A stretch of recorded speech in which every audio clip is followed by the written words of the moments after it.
Cuando son las 10:09 regresamos y vamos desde ya al foro.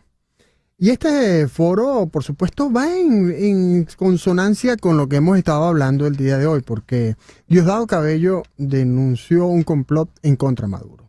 Según Cabello, había en marcha una operación llamada Grande, con la que se pretendía meter en el país más de 400 armas transportadas desde Estados Unidos para llevar a cabo actos terroristas, entre ellos ataques a instalaciones de servicios públicos con el fin de generar caos y violencia y anarquía, como también atentar contra la vida de Nicolás Maduro, Delcy Rodríguez y el mismo Diosdado Cabello. Para este foro contamos con la participación de Jairo Lugo Cando, decano de la Facultad de Comunicación de la Universidad de Sharjah en los Emiratos Árabes Unidos, autor y periodista, y con Alberto Ray. Alberto Ray es consultor internacional en seguridad. Bienvenido, Jairo Lugo, bienvenido Alberto Ray a este foro en conexión. Bien, comencemos. La información, cuando leía el comentario editorial de hoy, decía que en el año 2002 Chávez denunció aquel supuesto atentado, aquella bazuca que tenían preparada para disparar al avión presidencial cuando llegaba de un viaje a Europa. Ahora, 22 años después, vemos esto. Y por supuesto, en estos 22 años hemos conocido de mucha información. Jairo Lugo, ¿qué tan conveniente es para un gobierno como el de Nicolás Maduro que informaciones como estas se den a conocer en este momento? Esto de 400 armas y un grupo de personas preparadas para realizar diferentes atentados. Gracias, César, y gracias por la invitación y la oportunidad de conectarme con tus oyentes. Bueno, hay un fenómeno en comunicación y en sociología que se denomina pánico moral. Y los pánicos morales, por lo general, son situaciones creadas por gobiernos, grupos políticos, para como asustar, para crear shock. Naomi Klein lo llama la doctrina del shock, donde se crea un pánico y de esa forma logran movilizar, pero también los gobiernos logran introducir legislación y medidas que cortan aún más la libertad de las personas y pueden actuar arbitrariamente con la excusa de la emergencia. Esto ha sucedido en muchos casos, lo vimos después del septiembre 11 en países como Gran Bretaña, donde solía yo vivir, cuando se introdujeron legislación draconiana, precisamente con la excusa de los ataques terroristas. Lo mismo está sucediendo en este caso, con la diferencia que en este caso no hay ninguna evidencia de lo que dice el gobierno, es decir, no hay ninguna prueba de que realmente este complot esté siendo. Y los venezolanos ya hemos visto demasiadas veces esta creación del pánico moral que le permite siempre al gobierno apresar.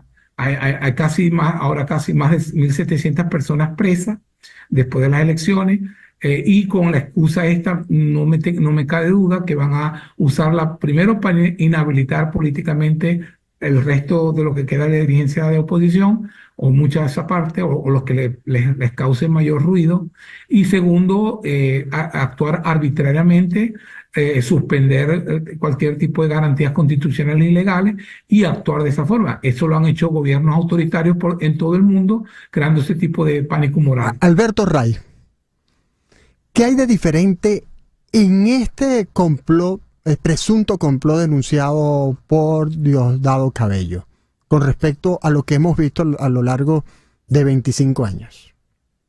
Sí, gracias César por la oportunidad y saludo a la audiencia.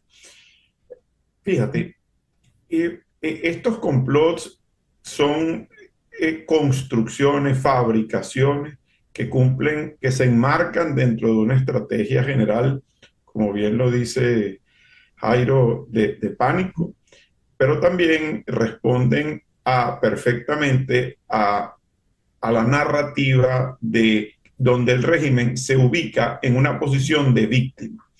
Fíjate, el régimen permanentemente vive proyectando la violencia en su adversario. Si algo ha quedado claro a lo largo de sobre todo de este último año y medio, donde el régimen no ha parado de proyectar la violencia en sus adversarios políticos, ahora, y cuando son ellos realmente los violentos, ahora construye, fabrica todo esto en una especie de simulacro en donde todo es unilateral, no hay manera de validar absolutamente nada, no hay manera de validar que esas armas efectivamente fueron capturadas y que había un conjunto de supuestamente mercenarios ingresando al país. Unas cosas a veces hasta absurdas. Ponen a damas, a mujeres que son activistas políticas con una trayectoria larguísima, a coordinar mercenarios y a decir que son las grandes facilitadoras de este proceso. La diferencia yo creo es que el régimen está en una posición mucho más comprometida de la que estaba antes. Probablemente antes lo usaba como un mecanismo de disuasión o de disuasivo para reprimir. Hoy en día también lo utiliza como para tratar de convencer a una cada vez más reducida audiencia de su parte de que ellos están siendo víctimas de una violencia internacional. Jairo Lugo, ¿qué implica que sea la figura de Diosdado Cabello, ministro de Interior y Justicia, el que realice este anuncio, considerando que ya Diosdado Cabello nos tiene acostumbrado a hacer este tipo de denuncias desde su programa Con el Mazo Dando? Bueno, recordemos que Diosdado es el que maneja el ejército, a las Fuerzas Armadas. Diosdado es el que crea los puentes el que distribuye, por ejemplo, los negocios que se tienen en el Amazonas, en Canaima, para las Fuerzas Armadas, donde se logra crear recursos para las élites de las Fuerzas Armadas y mantener a las Fuerzas Armadas. Es lo que está haciendo fundamentalmente. En este momento debe haber, en mi opinión, una cierta confrontación y tensión entre los hermanos Rodríguez, el mismo Maduro y Diosdado. Diosdado está estableciendo lo que uno llama en comunicación una narrativa estratégica. Yo apoyo exactamente lo que está diciendo Alberto. Se está creando una narrativa estratégica donde el que gana aquí con el poder es las fuerzas militares. Es decir, con esto puedes lograr justificar, sacar más las fuerzas militares y depender más de esto, porque en situaciones de emergencia tú recurres a las Fuerzas Armadas y no a las fuerzas civiles, a las policías, etc.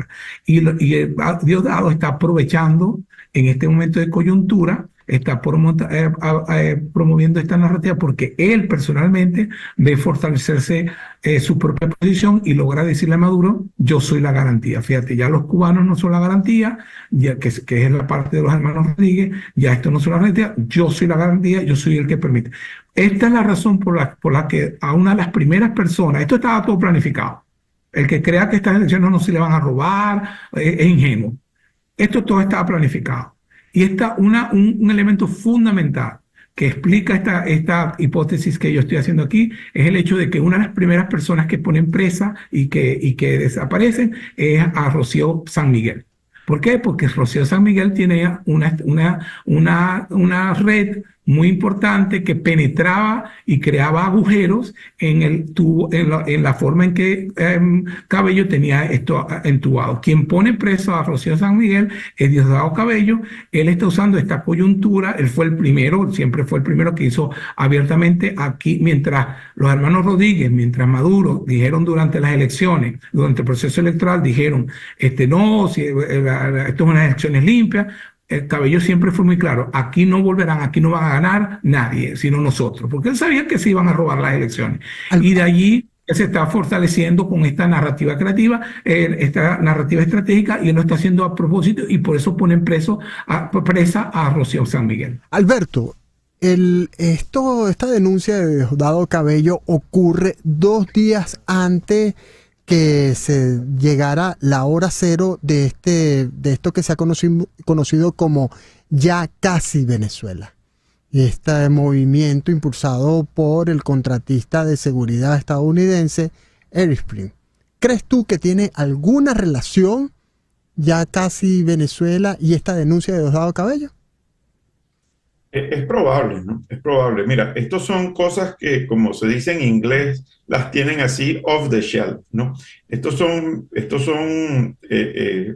unas especies de falsos positivos que los tienen allí guardados y que cuando mejor les conviene utilizarlos, los utilizan e involucran y simplemente es complete los espacios en blanco.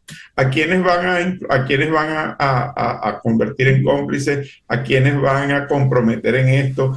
Pero estos son modelos ya muy, muy probados. Esto no convence absolutamente a nadie, pero en un estado dictatorial, totalitario como el que tenemos, no hay manera de validar esto de forma independiente.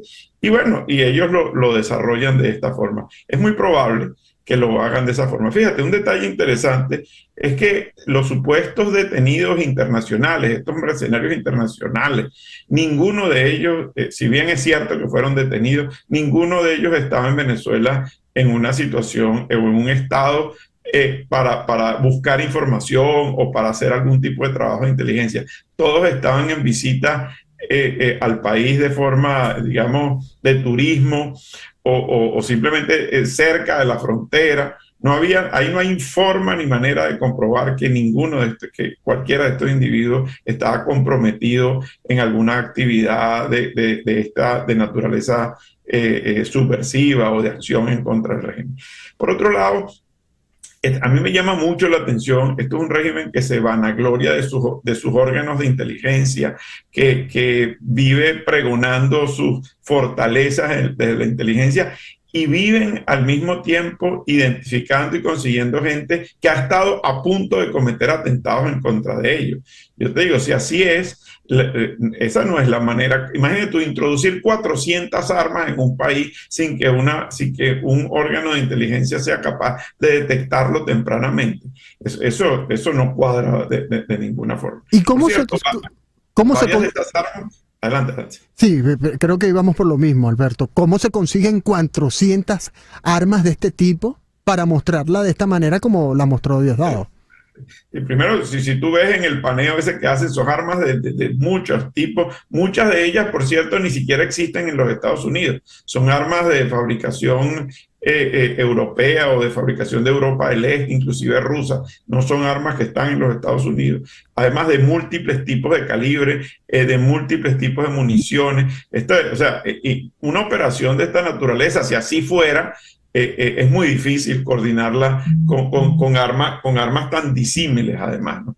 En todo caso, esto es un montaje como a los que ya hemos visto tantas veces. Lo lamentable es que terminan involucrando y persiguiendo gente y apresando gente inocente y gente que termina pasando por todo este calvario y todo este viacrucis de la represión, la violencia y el encarcelamiento en el país, en un país que debo recordar siempre, está en los últimos 5 lugares de Estado de Derecho del mundo.